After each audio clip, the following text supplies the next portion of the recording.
While folk are skedaddling and you're getting set in Daniel 7, here we go. Name an animal whose legs we eat. Chicken's going to be up there. What'd you say, frog? Turkey? Yeah. Here's what the survey said. Crab, rabbit, turkey, pigs, lamb, and number one was chicken. Chicken was number one, yeah. Name something people take out. Hey, what's that? Trash or pizza. They both came at the same time. What's that? Take out the Bible. You think it's popular on that one? This is a popular survey. We love that one, but it's, yeah. Their teeth? Their teeth. Their dog? Okay.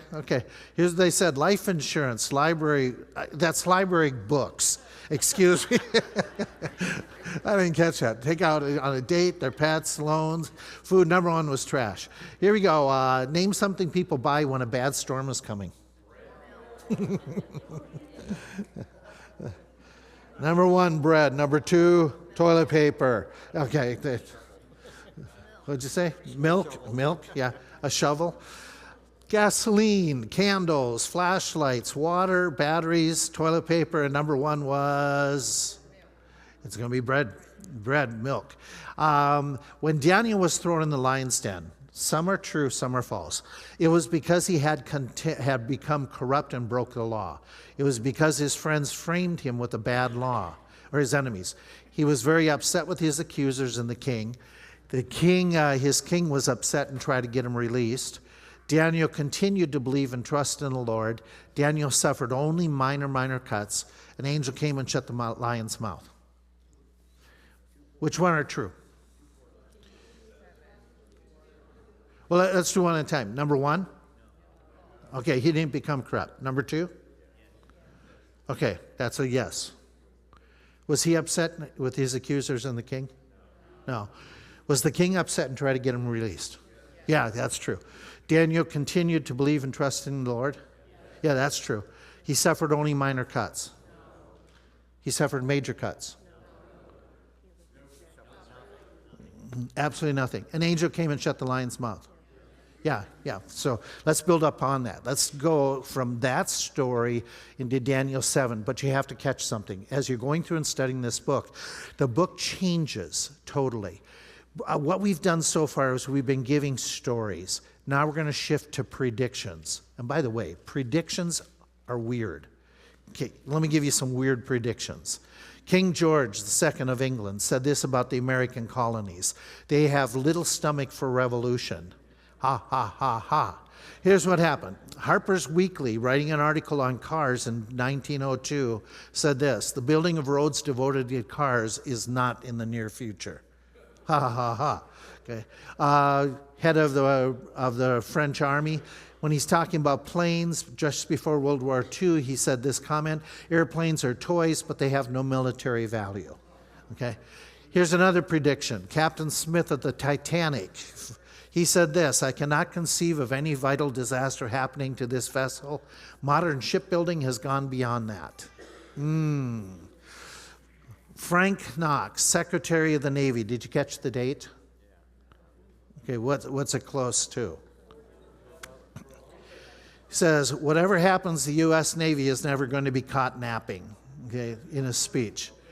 New York Times, talking about television, their prediction was this: the problem with TV is that the average American will never have time for it. It's a little bit worse. Talking about the auto industry in 1958. With over foreign cars already on sale, the Japanese auto industry isn't likely to ever carve a slice out of the U.S. car market. Here we go. Let's get into some peoples. Okay, Barbara, they were interviewing, and the guy who said, I'm not going to hire you, said, anybody remember Barbara Walters? Okay, said this to her: with your voice, nobody is going to let you ever do a broadcast. This is with the Beatles. Their rejection said, we don't like their sound. Besides, guitar music is on the way out. I think they were wrong. Now we're getting into modern day computers. Okay? There is no reason anyone would ever want a computer in their home. Okay, that's not visionary at all. going right along with it, he said this: I think there is a world market for about 5 computers in the whole world. Here we go. This is about your iPhone. There is no chance the iPhone will ever get a significant portion of the market. No chance. Think they were wrong? Okay. So now we come and we're saying, okay, the Bible's filled with prophecy. But the difference is the Bible is true and is accurate because it comes from God, who knows all things. And so what we're going to get into is we're going to start the whole second section of Daniel, and it's prophecy. Almost all of it is prophecy. And so when we compare the 2 different sections, the first 6 chapters were mostly biographical, telling the stories of the saints with a little bit of prophecy that was mixed in. But most of it was about God's strengthening and helping his servants. And now, there you have history and some prophecy. Now we're into chapter 7, chapter 7, 8, 9, 10, 11, 12. And it's mostly prophetical with a little bit of history. So now we're flipping. If we were going to chart the 2, here's how you would chart the 2 different sections of the book. You would say, okay, personal events is the majority of it. But now we're talking 7 through 12 national events, what's happening to Israel as a nation. And then you have God doing miracles in the first 6 chapters, which are abundant and amazing. Now you're going to see God controlling history. That's going to be the focus. The first part is protecting God's faithful servants, Daniel, Shadrach, Meshach, those individuals. God protecting his chosen people. It's going to focus on the nation of Israel. God is present and active in Babylon. Now we're going to see God is present and active everywhere, worldwide. That's going to be the emphasis. You're going to have in the first 6 chapters, God can do anything he chooses. Now, and it's still true, but here we expand. He will do everything needed to bring about his plan. So he's going to take over history. And when you're comparing these 2 halves of the book that build upon one another, understand that 4 of the different visions that happen in the second half happen sometime during the first 6 chapters. So now we're no longer following the Bible or the story chronologically. He's given us the story, and what he's going to do now is he's looking back, starting with chapter 7. He says, sometime during those previous years, in my 50 years previous that I've been in Babylon, sometime I had other visions that I didn't tell you about yet. And so the book is interesting how they make it up. And I think the reason they do this, that God did it, is he's making sure that we readers understand if God can do these phenomenal miracles, and he's given them one after another, that means God can also bring about whatever he said. Okay, so he's set up a very good argument for these prophecies. The question that comes up is why the prophecies and why does he detail them the way he does? And I think we have to remember the setting of the occasion. We have to remember the Jews are where? Okay, they're captive. What are they thinking? Okay, we're not there, we don't know. But we get an inclination what was going through their mind. And then that helps us to understand the prophecies. If we were to go to Jeremiah 33, we would read that some of the Jews were coming to the point that they said, God is done with us. God has cast us off. He's not on our side anymore. And so it's this comment that being made, hey, here's what some of the people are saying. Some of the people are saying that he has cast us off, that he is no longer working with the Jews. And so we get into chapter 7, and what's the message? The message is, in the future, God is still, he's going to keep his promises to the Jews.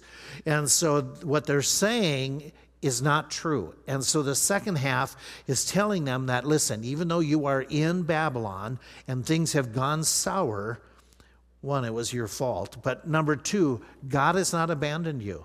God is still going to bring the Messiah, and he's going to come through your nation with the Messiah, and he is going to as well raise up a kingdom where you are going to benefit from this kingdom. And all the promises that he's given to Abraham generations and hundreds of years ago, it's going to come true. You're going to possess all this great amount of land. And so Daniel is going to rehearse some of those prophecies and add on to them like he's building a staircase. And so that's what we're getting into Daniel chapter 7. And let me make this a comment as well. The understanding, Daniel 7, 8, 9, 10, 11, 12, is pivotal to understanding the rest of prophecy. Okay, it is a foundational book to interpreting the book of Revelation. Everybody wants to run to the book of Revelation. You have to remember, wait a minute, he's given foundational material that Revelation, well, Jesus in Matthew 24 is building on. Revelation is building on. So understanding Daniel is very, very important. In fact, it's so important we're not going to get through it all. We're going to come back to it after a few weeks and finish out the book when we have a segment right after the new year. But let's do a beginning of this. Let's get into Daniel 7. You're in chapter 7, looking at verse 1, and you get some information. When does this vision occur? Give me the time frame. First year of King. Okay, it's the first year. Who's Belshazzar? We've talked about him before. Okay, he's the grandson of Nebuchadnezzar. Okay, so what's happening, you've got to get the timing here. This is important.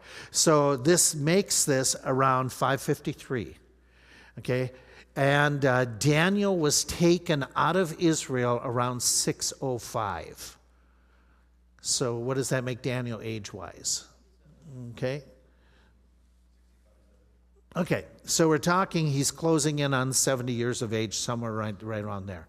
And so, and again, the book is not going to be chronological anymore. So we'll keep that in mind. Nebuchadnezzar has been dead for about 9 or 10 years. After him, several rulers came and they killed one another off. And his son-in-law, who had married his daughter, he's a general. He takes over. He establishes himself. And then he puts his son, Belshazzar, on the throne while he goes and fights battles. And so Belshazzar is the one in charge, and he's the one that when the writing is on the wall, he says, if you can interpret, I'll make you the third king of the city. That's because his dad, who is out of the area, is the first king. He's the co-regent, and he would elevate somebody to be the third in power. And that doesn't last anyway, because the handwriting wall means you're done tonight. And so we read about that. We talked all about that. This is Daniel getting another dream. Now, if you put it in perspective, about 50 years ago was the dream that Nebuchadnezzar had with the great statue.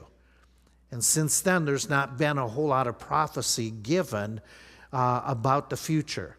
And so now he's going to get this vision, this dream while he's sleeping, and he's going to record the details of it. In the first part of chapter 7, he tells us what it is.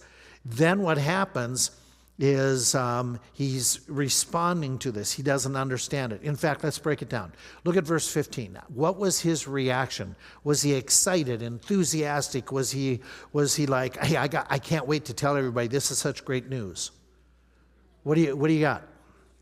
Okay, so you break it down in verse 15. He's grieved or distressed by what he's getting. Okay, verse 15. He says, it is troubling me. I'm alarmed by this. Okay, jump all the way to the end of the chapter when he's all done with it. He makes this comment at the end of the chapter and talking about his feelings then. He says, as for me, Daniel, my cogitations much troubled me. My countenance changed in me. So he says that these thoughts, as I was reflecting on this was very troubling. And what does he mean? My color changed. What's that? Okay, that's probably the accurate idea, is that it just drained him. He just went pale. It's just, this is good news, bad news. This is stunning to him in many ways. And basically, he's terrified by what he sees about the future. He's going to see a lot about the tribulation. I find this very interesting. A lot of what he's going to interpret is dealing with the tribulation, and his reaction was he was troubled by it. He's seeing people, and he's hearing about people that this is becoming devastating. What people have to go through until the Messiah comes back and sets up his kingdom. It is very troubling to him. He's not encouraged by it, though he knows that the Messiah will come eventually. So what happens? Go back to in chapter 7. He gets the vision, he tells it what it is, but he doesn't understand. So he asks somebody to tell him to help interpret it. Who's the somebody that he's going to reach out to? Did I give you the wrong reference? No, there it is. I came near unto one of them that stood by, and I asked him the truth of this all. So he told me and made known unto me the interpretation. Who is the one that stands by? Got to back up a little bit, and you're going to find out. Let's go back to verse 9. I beheld till the thrones were cast down, and the Ancient of Days sat, whose garment was white as snow. Hair in his head was like wool. His throne was like the fiery flame, his wheels as burning fire. Any guess who this is? Okay, it's God, Christ. Okay, a fiery stream issued and came forth from before him. Thousands and thousands did what? Okay, 10,000s or myriads times 10,000s did what? Stood before him. So now in verse 15, or verse 16, he's talking to one of them that stood there. Who's one of those myriads that stood there? What are we going to classify him as? An angel. Okay, so he's asking an angel to give an interpretation. And this isn't unusual. This is going to happen, and several times he's going to be working through angels, as you'll see in the rest of this book. Anyway, so he's asking him, and he asks him this question. This is interesting because this is the section that's still in Aramaic, and the word that he uses here is really interesting for you to write down. Okay, so he says, I asked him, verse 16, the what of it all. What do you have? I have, in the middle of verse 16, asked him the truth of all this. Somebody have a different rendering? The what? The exact meaning. That's the Aramaic word. The Aramaic word that's used here, and it's translated, is the certainty or the surety of this. The exactness of this. Is this really, what is this that's going to come to pass? And so the angel's going to say, here, yep, let me tell you exactly what this is. That this is all true. And so the angel gave me, Daniel's writing, gave me to understand what was going on. And so now we get into the section, okay, what is it? And we want to break it down, but I'm going to do it in a weird fashion, okay? It probably won't work for you, but it works for me. And hopefully it'll make sense. Let's break down the vision and interpretation kind of together. And let's break it down into three phases, or three parts of it. The first part is going to be where he's talking about the beasts, the wild beasts. He's going to explain, and we're going to look at what he describes and then interprets them. Then there's going to be in this vision the Ancient of Days. He's going to give description, and he's going to give explanation. And then at the very end, he's going to talk about the Son of Man. So he's going to break it down, and the last two, we understand a whole lot more than we do the beasts. And so we want to spend today, we're going to spend most of the time on these wild beasts that he sees in this vision. Let's talk about what he sees here and who these beasts are. Starting with the book, he says, verse 1, and I wrote all these down. Daniel spake and said, I saw in my vision by night, and behold, by the way, before I go on any further, let me explain something about the wording here that is very specific again. He says, I was looking intently, and the word he uses is one of these words that is like, I was really seeing this, watching this, trying to catch it. Why would he emphasize that? He's captivated by it, number one. What else does he want us to understand? Okay? When we're trying to relay a dream, does it get foggy on us? Are our dreams, well, maybe I'm asking the wrong group of people. Okay, are your dreams, do they become kind of foggy in details? Well, Daniel is saying, I wasn't exaggerating this. This isn't fantasy that I made up. I was watching this. And while I was watching it, it kept my attention. I got the details right. Have you ever listened to a sermon? Let me use this as an illustration. Have you ever listened to a sermon and you think he said this? You caught it out of the corner of your ear because you all of a sudden had drifted for a second. Does that ever happen to anybody else but me? Okay, it does happen. Okay. So he's saying this didn't happen. I kept my attention. What I'm sharing with you, This is exactly what I saw. I think that's what he's emphasizing. Okay? And he's going to emphasize it 10 times. He's going to use this very emphatic word of, I looked, I beheld. 10 times through the chapter. What's he want us to understand? This is really important. I was really caught up. This is, I'm giving you exactly what I saw. It was real. He was very focused on it. Well, anyway, he starts off and he's going to talk about it. He says in verse 2, I saw in my vision by night, and behold, the four winds of the heavens strove upon the great sea. Oh, there's a tremendous amount there. The four great beasts came up from the sea, different one from another. So we're just setting the scene. This starts off, he's seeing four great winds stirring up the sea. Do we understand what the four great winds of the heavens are? He's using regular normal speech that basically the winds are coming from, okay, there you go. And it's just, there's a lot of disturbance happening with the waters, and there's a lot of activity that's going on, and a lot of, the waves are going this way and that way. And so he's talking about just something that it's a turbulent time. That's basically all he's talking about. That's going on in the seas. That brings us to the question, who's the seas? What's the seas? What's he talking about? And so what catches his attention, he says there's four big beasts that come up one after another. This is very important, the way the verbiage is. One beast after another, they come up, and he's going to give their descriptions, and he says they're huge.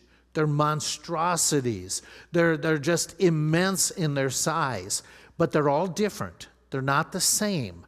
They have differences about them. Though they all come from the sea and they're all beasts, they are distinct one from another.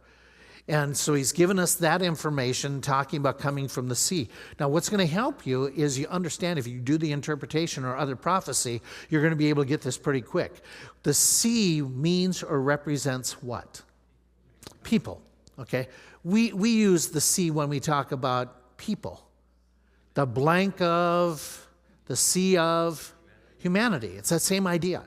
And that comes up. He's talking about the sea, out of the turbulence of the political nations, out of the turbulence of society as a whole. And this isn't an exaggeration. We're not stretching this. The Scriptures even details this. The Scriptures tells us the waters that you saw are the peoples, are the multitudes, are the nations, the tongues. So we're using Scripture to help interpret Scripture, that he's saying out of the turbulence of the human race, there's four kings that are going to come up.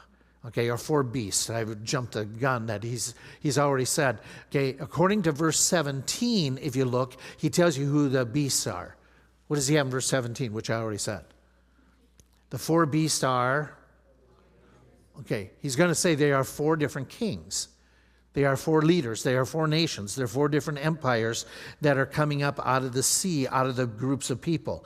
And so he's giving us this information. Okay, that we're talking about political entities. We're talking about empires, world empires. But keep in mind, when like we did in Daniel 2, when you're talking world empires, we're talking world empires from a Jewish perspective. We're not talking world empires like in South America or China. We're talking about what affects the Jewish people, because he's writing to Jewish people. He's talking about what nation? The Jewish nation. So when he gives us this information, it's coming from that perspective of the Middle East. And as he's interpreting, and by the way, this is not unusual. It is not unusual that animals are used to depict leaders and different people groups. Okay, you can look in some of the other prophecy that's going on at the same time. Ezekiel's writing, and he writes about Pharaoh being a great dragon, Pharaoh being like a young lion. He's like the whale in the sea. So prophets using animals to depict different nations, not unusual. We're going to see in a moment that this was done in regards to Babylon. It was done at the same time that Daniel is living. Now, before we go any further, let's remind ourselves.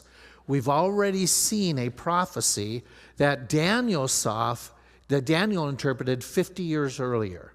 When King Nebuchadnezzar was sleeping, King Nebuchadnezzar saw a great statue, and this statue was phenomenal. And he talks about this statue in his dream, and this is the one that he said, "You wise men interpret. If you can't interpret, tell me the dream and interpret. I'm going to cut you in pieces, and your homes will become like dunghills." Daniel is the one that says, as a young man, give me some time, I'm going to pray about it, and then I'll give you an interpretation. And so when Daniel comes back, he interprets it. And he says, "Oh, King Nebuchadnezzar, you're the head." And do you remember what this head was? It's up there, don't look. What's it made out of? Okay, gold. Okay, then who is the next group? He says, after you, there's going to come this section. Okay, it's two, but they're united in one. Medo-Persia, okay, they're going to come. And they're the ones, by the way, that we just read about in Daniel 5 and 6. They overthrew the Babylonians. Daniel being thrown in the lion's den is under Cyrus, the king, or Darius, the king of Medo-Persia, that had taken over. And then he talks about this part of the body of the statue that's made out of brass as who? Okay, we find out from history this has got to be Greece, okay? That in this upper part of the area, it divides into two that affect the Israelites. Okay, two of the Greek, we'll come back to that in a minute. Okay, then you have the legs of iron. Rome used iron in its military. Legs of iron, and then the feet get mixed with clay, and there's a whole section that we're going to talk about in a few minutes about these 10 toes mixed with iron and clay, and they make up this statue that is going to be destroyed. And when the statue, when it gets to the 10 toes mixed with clay and iron, all of a sudden a rock comes out of heaven, destroys and grows into a mountain, becomes the kingdom of Christ. So Daniel 7 has to complement Daniel 2. They cannot contradict. They have to complement. They go together. 50 years apart, but they're going to say the same thing but differently. So this time what happens is he uses animals in this vision, just like Ezekiel was using animals, just like Jeremiah is using animals. Daniel is going to see a vision using animals to depict these same people. And the first thing that he sees in Daniel 7, verse 4 is this. He says, "The first one was like a lion that had eagle's wings, and I beheld till the wings thereof were plucked, and it was lifted up, and et cetera, et cetera." Why does he pick a lion? Oh, well, let me rephrase that. Okay. When you're looking at the characteristics here, it's a lion with eagle's wings. What is that picture for you? What does a lion picture? Strength, power. Okay, okay. What are the wings power? Or what do the wings represent? Not just any wings. Okay, what does that give you? Okay. Okay, so let me throw this to you. When we talk about the top and this is not exact science, but when we talk about the king of the beast, who we usually refer to, when we talk about the highest of the birds, usually the eagle, right? So we're talking like top notch. When he talked about Nebuchadnezzar as a statue, what was the element? Gold. Okay. So we're talking about this idea that here's something that is powerful, majestic, probably the best of these 4/5 empires that are happening. And in this passage, it says something happens to the lion. What happens to the winged lion? Okay, the wings are plucked off, and then what happens? Excuse me. What'd you say?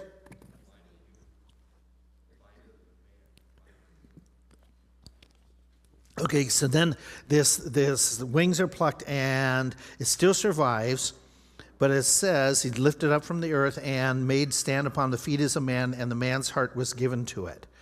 That gets a little bit complicated. Like, what are we talking about? Okay, what do you think what do you think he's talking about? What's that? Why do you say Nebuchadnezzar?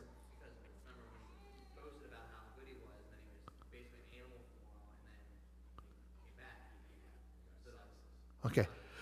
Did Nebuchadnezzar's wings get clipped? Is that a safe thing to say? Okay. So what happens is, and this part, by the way, this part of the prophecy is past tense now. I mean, It's past history. When it was first talked about the statue, everything was future. Now he's looking back and saying, this did happen, yay? We all know this happened, okay? Because it's beyond Nebuchadnezzar's reign, remember? This would have happened within 10 years, 15 years to when this vision is being given prior to it. The powerful beast suffered a great loss, became as a man. That phrase became, here's how many of the scholars understand it, okay? It's not that there was a transition in his DNA or makeup or anything like that, but the idea is he was changed into a more humane ruler. He was a more compassionate ruler, which does seem to be the case with Nebuchadnezzar afterwards. And so you all know this. I don't need to do this, rehearse this. This is familiar to you. That it's Nebuchadnezzar. He's the first of the four rulers already talked about in Daniel 2. What's interesting, though, is going back to archaeology. What animal was frequently used in Babylonian carvings around the city of Babylon? A lion that had wings to it. You see it still. Look at Babylonian archaeology, and this is what you're going to find. The common animal that's used to depict is a winged lion. What is interesting as well is the other prophets of this time. They talk about Nebuchadnezzar being a lion and being like an eagle. Let me jump to show you. Israel is a scattered flock. The lions have chased it away. The last to crush their bones was Nebuchadnezzar. Goes a little bit further. He talks about, this is the sovereign Lord says, a great eagle with powerful wings, da-da-da-da-da-da-da-da. Say to them, the king of Babylon went to Jerusalem and carried them off. And so he's making an analogy, a comparison that Nebuchadnezzar, in what his conduct was like a lion and like an eagle when it came to coming against Israel with his power and all. So we have this story, we know about it, and then he goes on and we understand, and I need to pause, I need to ask, did Nebuchadnezzar impact the Jews?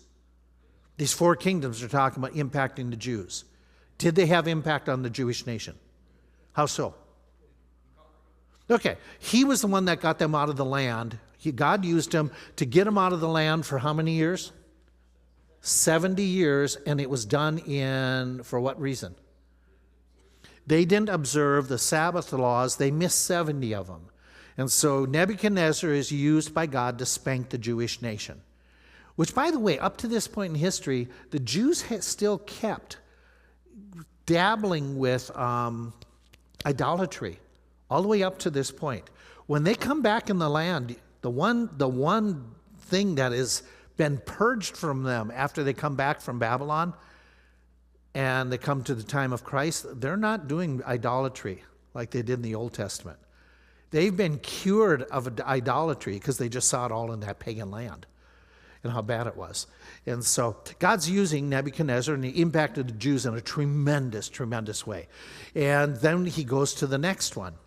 And the next one that we get is this bear. Behold, another beast, second like a bear. It raised itself up on one side. In other words, it was lopsided.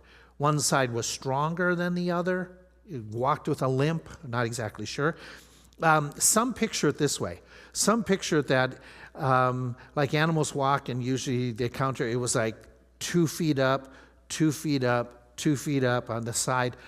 I don't know exactly how it looked, but he goes on, he says, it had 3 ribs in its mouth, and they said, arise, keep on devouring a whole bunch.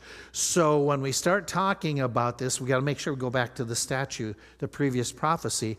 We were talking about Medo-Persia, made up of 2 kingdoms, the Medes and the Persians. The Persians were the more dominant of the 2, which probably could refer to this lopsidedness. Why a bear? What's a bear indicate to you? Vicious? Okay. Strong? Okay, devour. Okay. And so you have this idea that it's powerful, large, slower than the winged lion would be. Lopsided, as we said, probably because of the Medo-Persian Empire. The 3 ribs that are in its teeth, in other words, it's destroyed 3 other nations that it's taken, and it's told, keep on devouring, keep on making conquests. And so we go back and we say, okay, who is this probably? We have the benefit of looking with 20/20 vision. Medo-Persian came in and conquered Babylon. Before they conquered Babylon, remember, it was an alliance between the 2 who were both against each other, but your enemy, because we have a common enemy, we become friends. Babylon they want to destroy, so the Medes and the Persians united. The Persians were the stronger of the two. And when they did their conquering, they were much slower. But before they end up conquering, at this time of this in this story, they conquered 3 major nations that were considered invincible. They conquered Lydia, Babylon, and Egypt. And then, as history tells us, they continued making war. Even though they had that whole region, they continued to keep on fighting and trying to expand their empire, which up to that point becomes the greatest empire in that region of the world. Bigger than the Assyrians, bigger than the Babylonians. Even though they've got their territory, they just keep on wanting to expand, and make this huge territory for their own. And they do impact the Jews.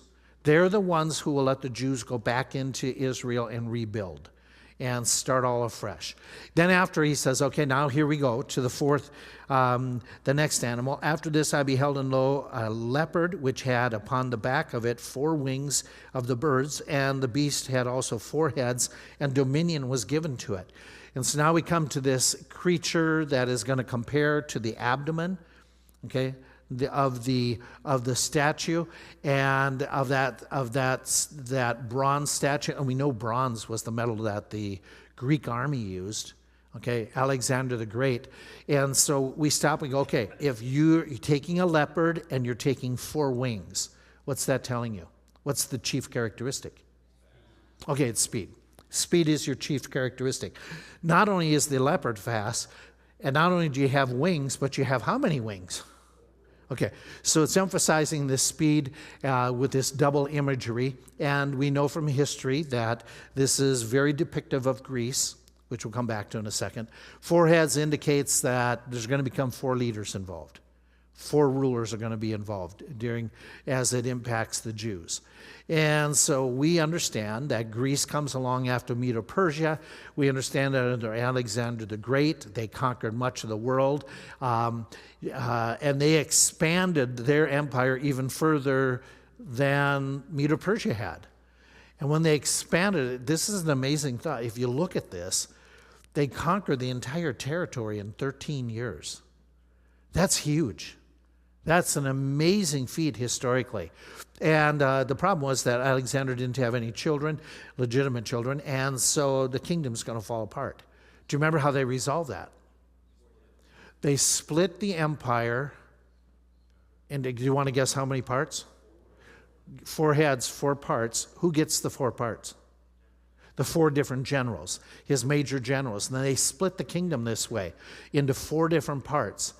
2 of those parts are going to impact Israel. It's going to be the part in the green and the part in the yellow, for the simple reason they're right there. That's their territory. Do you remember who these 2 groups are called? The ones down in Egypt are Cleopatra's group. The Ptolemies, begins with a PTO, Ptolemies. Okay, that's who gets Egypt.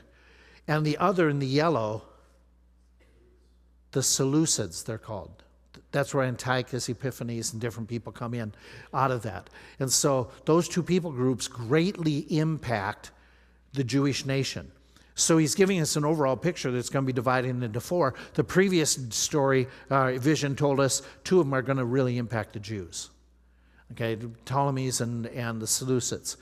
Then we go, there's a phrase that I overlooked, I didn't catch until this study. Look at the end of the verse and then compare it back to Daniel 2. Under Greece, it does this, or this vision. It says, and dominion was given to it. This one is stated very strongly in the middle of the story.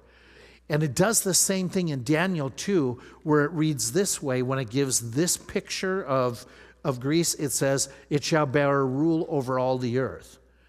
Though the others are doing the same thing, now he brings this up. And what he brings it up is, again, world rule from Jewish point of view. But the idea, the dominion, as far as what the scholars say, the dominion was given. This one in particular is not just going to have power, it's going to have a lasting influence. It's going to have an ongoing influence. Dominion carries not only authority at this moment, but typically it's going to continue on. How is it that it wasn't stated about Babylon, it wasn't stated about Medo-Persia, but it's stated about Greece, that Greece is going to have a lasting influence beyond its kingdom? What's that? What do you mean by that?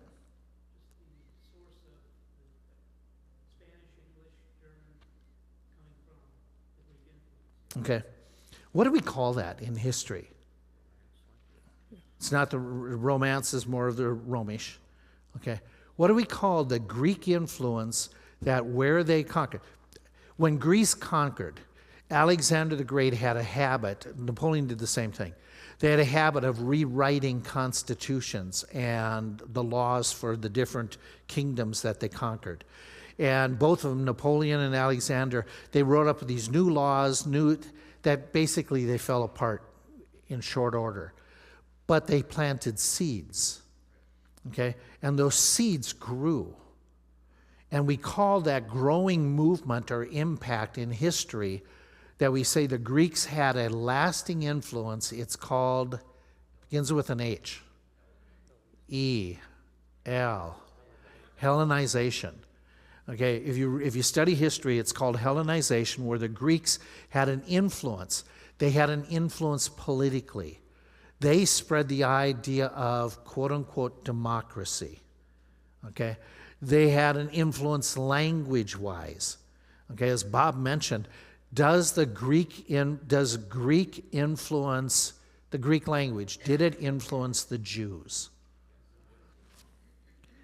The Jews end up writing an entire Old Testament in Greek. Why did they do that? Because a lot of the Jews in time lost Hebrew, but they could understand the commercial language. Today, what's the commercial language for the most part? English. Back then, the commercial language was Greek. And so they even write a whole Old Testament in Greek, which is really unusual. What's it called? Anybody remember what that book is called? The Septuagint, or you'll see it LXX, the numbers standing for 70, because supposedly 70 scholars did it in 70 days. And so it had tremendous impact. Even when we went through the book of Acts, you kept on reading about the Grecian widows.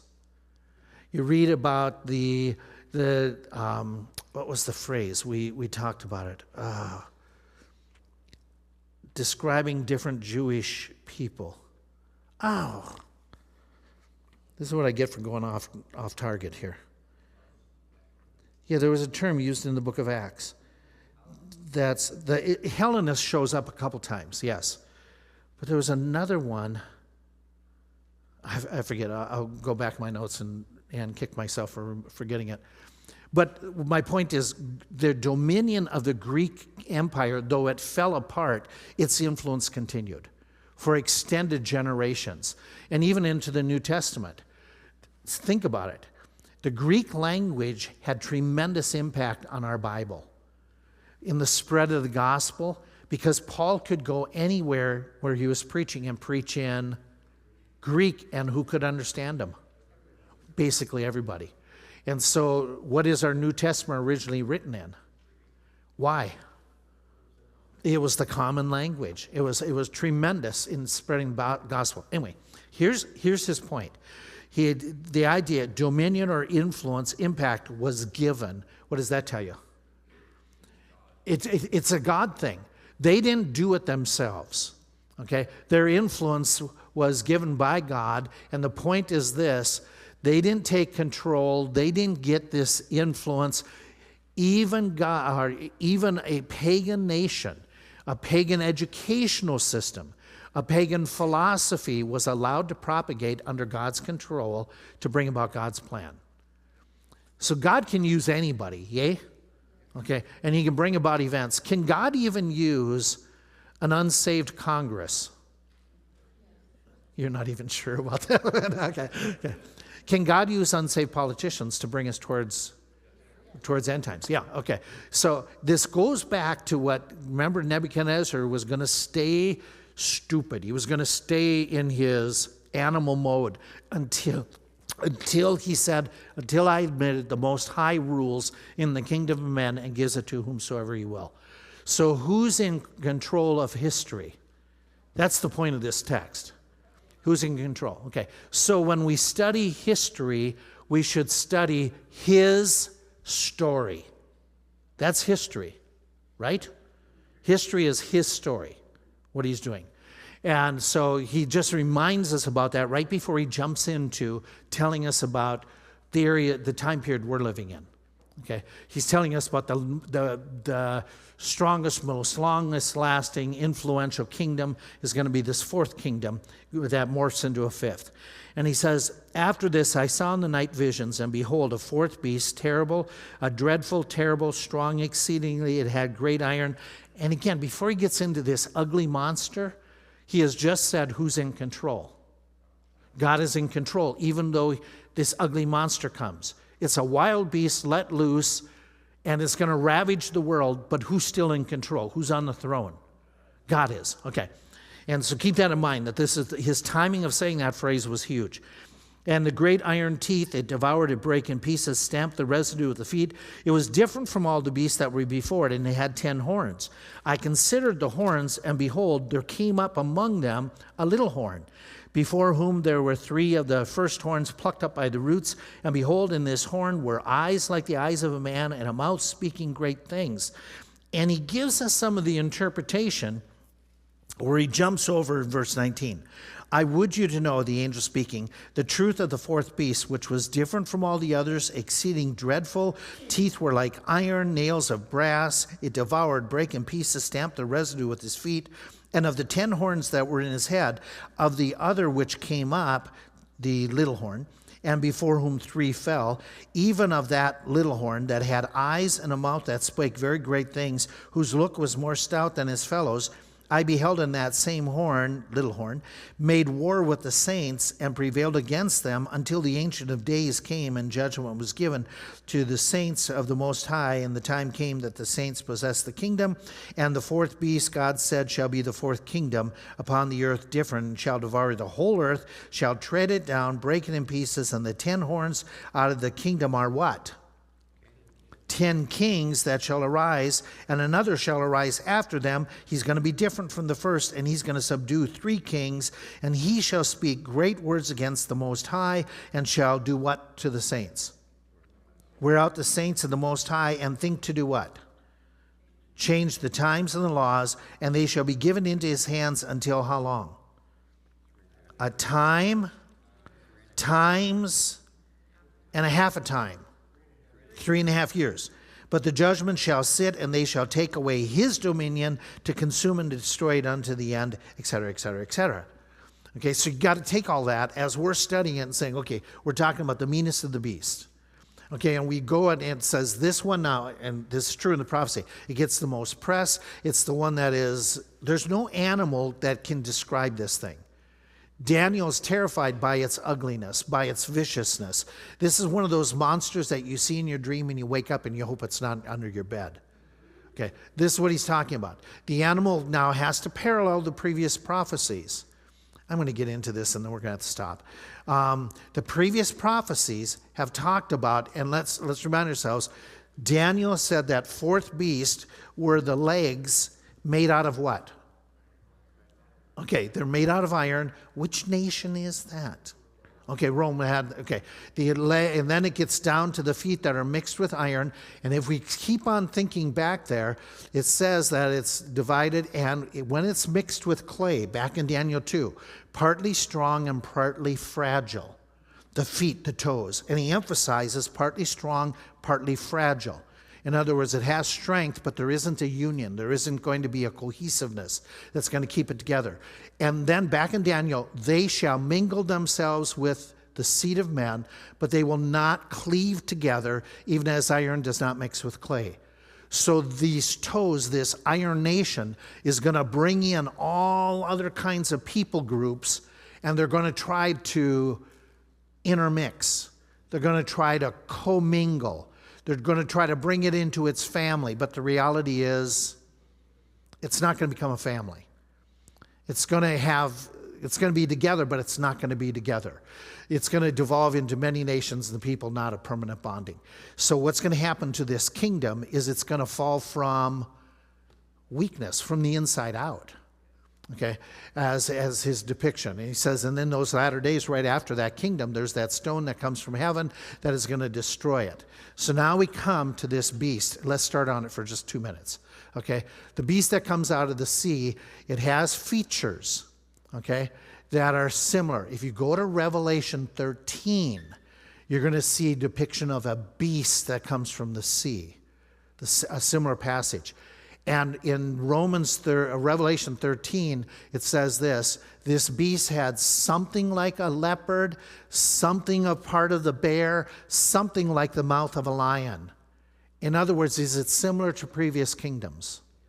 Yes. And in fact, it probably takes the best or learned from and going to incorporate it, going to build upon history.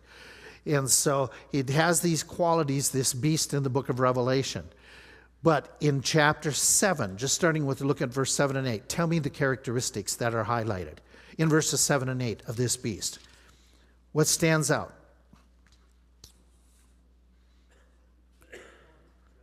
We're down in verse 7. Okay, just pick that. Is this one you're going to take a poster and put it on your wall? Why not? It's terrifying. What else do you get out of it? Frightening, dreadful. Okay. Ugly. Okay. Any other features? Okay. Weak, strong. How do you get strong? Extremely strong. Okay. It's right. So you take its dread, it inspires fear, exceedingly strong, claws of brass, in other words, that brass knuckle type thing, great iron teeth, crushes the opponent. It's not only overcoming opponent, what does it do? Stamps the residue. It tries to wipe out everything about its opponent. It tries to take, it's kind of what Nebuchadnezzar did with Daniel and his friends. With them, what did he try to take away from Daniel and his friends? Their history, their Jewishness. He didn't do that to the Jews as a nation, but he did it to some people. This one is saying this future kingdom that's going to come, it's going to do that nationwide. It's going to try to wipe out everything in your history and make you to become whatever it is. By the way, let me jump forward because we got to stop. This is going to be the Romans. When the Romans came and took over areas, did they put their own peoples in charge? It's in the New Testament. His name was Pilate. Okay. How did they treat the Jews? Yeah, put them down. Okay. What did they try to encourage other people groups to become? To become Roman. Okay, so we have that history, and then it breaks into, where are you going to get to? The little horn that comes out of this, just as a preview. Anybody want to guess who the little horn is? He's Antichrist. He's described as Antichrist. I'll get into that next week. Thanks.